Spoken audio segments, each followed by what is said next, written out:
أقم الصلاة لدلوك الشمس إلى غسق الليل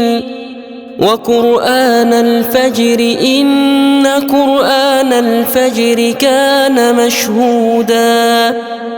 ومن الليل فتهجد به نافلة لك عسى أن يبعثك ربك مقاما محمودا وقل رب أدخلني مدخل صدق وأخرجني مخرج صدق واجعل لي من لدنك سلطانا نصيرا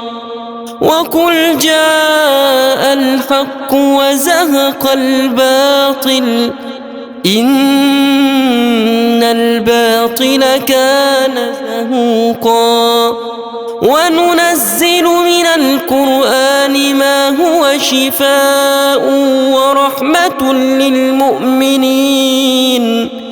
ولا يزيد الظالمين إلا خسارا.